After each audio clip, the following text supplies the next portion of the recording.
like, how do I create, the person of my dreams that I want in my life? And I always say, take out a piece of paper, write down everything you want in that person, and then become it. That's it. Because so many people have so many interesting definitions about what they think love is, right? And so some people have it in terms of need. Some people have it in terms of sexuality. Some people have it in terms of control and dominance and success. And so those are different experiences that really don't lead to this concept called love. And so my theory in a relationship, I was in Australia for 3 weeks, and I was doing this big book tour, and I was on all these television shows and all these radio shows, and I wanted to talk about, the science of changing your mind, the neuroplasticity, epigenetics. And every television show, they were asking me about soulmates, how do you create? And I was just so tired. By the end of this tour, I was at the Establishment Hotel in Sydney, and I was sitting with the CNN reporter, and an attractive woman, and she said, how come I can't create the relationship that I want? And I just was so over it. I just looked at her and I said, let me ask you a question. Would you go out with you? Which is really the fundamental question. So I have a couple theories about relationships that I think are really important, and I use the same exact principles with my life. First of all, I will never work in a relationship, and I don't think anybody should work in a relationship. I think if you're working in a relationship, something is not clicking. Something is not right. But if you bring your best, and the person that you're with brings their best, and you celebrate your life together, then there's constructive interference, there's growth, there's energy. If you're not at your best and you show up, more than likely you're going to pick someone or something apart, and it's better that you remove yourself for a period of time and get back into your heart and present yourself at your best. And so if you're not there and you need a mirror or a reflection, then it's good to ask, am I missing something? Am I not seeing myself in some way? And then there's a healthy conversation when you invite it. But if you're not invited to contribute your opinion, then it's better off that you don't, right? So people always say, I want a loving relationship, but what they really want is happiness, really. So we do these meditations to create love in our lives, and it could be love in familial relationships with your siblings, it could be with your parents, it could be with your friends, or it could be with a significant other. And so if thoughts are the electrical charge in the quantum field, and feelings are the magnetic charge in the quantum field, and how you think and how you feel broadcasts an electromagnetic signature that influences every single atom in your life. The thought sends a signal out, and the feeling is the magnetic field that draws the event back to you. Right. So if you're not in a place where you're in love with life, or in love with yourself, or practicing diminishing your emotional reactions to certain people or conditions in your life, and you're living in anger or hostility or judgment or fear, and you want a loving relationship, there is no magnetic field for you to draw that to you. And in fact, if you say to me, well, it's that person or that circumstance that's caused me to feel this way, then I would say, I mean, that person or that circumstance is controlling the way you feel and the way you think. And anything that controls the way we feel and the way we think, we are victims to, right? So most people are unconsciously responding to the conditions in their environment, experiencing emotions that are derived from the hormones of stress. Those emotions cause us to feel separate from our dreams. They heighten our senses, so if we can't see them, it doesn't exist. The threat or the danger puts us in emergency mode, and we can think positively about the relationship we want. We could send the signal out into the field. We could have pictures. We could remind ourselves of what it is. But if you're not drawing the experience back to you, because your response to the environment is actually weakening your organism. It's weakening your response, is actually weakening the body. Then you will be, as a victim, more vulnerable to the conditions in your environment, whether they're large or small. And I'm talking about microorganisms as well. So if you wanted a true relationship where it was fundamentally based on this concept called love. Now let's talk about that, because we practice this a lot in the work that we do. If you could truly begin to practice trading those survival emotions every day for elevated emotions, and you practiced opening your heart, it's a skill that has to take place where you move out of survival. So people say to me, well, I can't open my heart, I can't feel love. And I say, well, what do you practice feeling? Because whatever you practice feeling, you're feeling most of the time. And that feeling could be guilt, but you're so used to it, you wouldn't even know it's guilt. It just feels like you. They're reacting to their external environment. What's happening? Or they're reacting to some stray thought in their mind, and every thought produces a chemical. So if they have an unhappy thought, they feel unhappy. If they have a judgmental thought, it produces chemicals that makes you feel polarized, right? So the stronger the emotions that we feel from the problems and conditions in our life, the more altered we feel inside of us, the more we pay attention to what's causing it outside of us.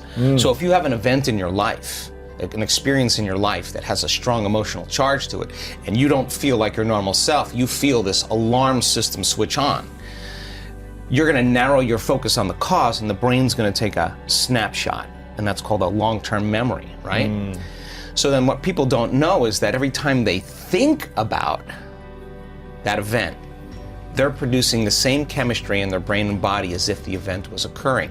In that moment. In that moment. So the highly charged event is actually producing the emotion, and the body is so objective that it doesn't know the difference between the real experience that's creating the emotion and the emotion that the person is fabricating by thought alone. The body's believing. It's so objective, it's believing it's in the same environmental experience. So the highly charged emotional events, some people think of their ex, and the thought of that person makes them sick. Makes them feel out of balance. So all you need is an image and an emotion, a thought and a feeling, a stimulus and a response, and you're conditioning your body emotionally into the past. So now the memories, and this is just not in the brain now, it's in the body, okay? So now, that thought of that person is actually creating a response in the body that's consuming the body's energy for growth and repair, consuming the body's energy to create, because in survival, it's not a time to create. In survival, it's time to run, fight, and hide. So the problem is that it becomes a subconscious program. It's no longer a conscious process. It now is a subconscious process. So now the body has been conditioned into resentment, into unhappiness, into fear, anxiety, whatever it is. And so back to our concept of bringing love into your life. So you say to that person, okay, open your heart. And they're going to say, are you kidding me? I was injured. I was hurt. I'm not going to do that. Let me see your cards first, right? And once I see your cards, then I'll open up a little bit. So we protect this, right? So now, in that state of survival, the research shows that the long-term effects of those stress hormones are pushing the genetic buttons that are creating disease. The body can't live in emergency mode for that period of time. So, in a sense, the person is making themselves sick by thought alone. Their thoughts are making them sick, literally. So, the problem is now the body is conditioned into the past, and it's the mind. Now once the body... The body is the mind? The body becomes the mind emotionally. So now all of this energy is stored in the body, and now the person now has to leave their unhappiness and step out into the unknown. They have to get out of the familiar feelings that has defined them. So they'll say, I can't really feel joy. I can't really feel love. And what they're really saying is, I've been conditioning my body emotionally so much into the past that I can't feel anything else other than what I know. Those states of survival, people say anger, fear, those are normal things. Gotcha. No, those are in survival. Those are altered states. The survival chemicals are actually knocking your brain and body out of balance. You're out of balance in that moment. And if you keep doing that, the imbalance is now the new balance. And now you're altered emotionally. So back to the concept of love. So the person can theoretically, intellectually, philosophically say, oh, I want this type of person. She's got to be this way. He's got to look this way. He's got to be like this. And they're basically saying, I want something that represents all the things that I no longer want, right? And so they're creating with their brain and mind, which is perfect. The problem is that if you can't feel the emotion of your future, your manifestation of love before it's made manifest. Like people say, well, when my relationship happens, when I find Mr. Right, then I'm going to feel love. Like, waiting for the outer environment to change, to take away this feeling of anger, resentment, emptiness. But they forgot that they create reality. In other words, when it finally appears that I'm going to feel love, that's cause and effect. We're waiting for something to happen. If you're feeling the lack and the emptiness, then you're keeping your relationship at arm's length because you don't have the magnetic field to draw to you. So the emotions that come from these energy centers, the lower energy centers in our body, do have frequencies, there's chemistry involved, but they have a different agenda. So now we ask the person, can you teach your body emotionally what the future will feel like before it's made manifest? That means you can't wait for your relationship to feel love. You have to reverse that battleship and understand feeling love now is going to be the magnet. And if you can hold the vision of your future, a clear intention, with a coherent brain, organize signals into the field, and you could actually crack this thing open and practice getting so present in the moment that you're not anticipating the next moment or trying to predict the future. And you're no longer romancing the emotions of your past. You can find that sweet spot of the generous present moment. The familiar past is the known emotionally. The predictable future is the habituation of autopilot, being unconscious, and programs. Those are both knowns. There's only one place where the unknown exists. That's the present moment. So if you could work with your body to the point that it trusts you enough to feel so safe that you have conquered it in a certain way that it could actually relax into the present moment, and it's not worried about what's going to happen next or what's going on around you, or that you need to eat, you need to pee, you need to move. You got beyond all your drives and you're ready to create.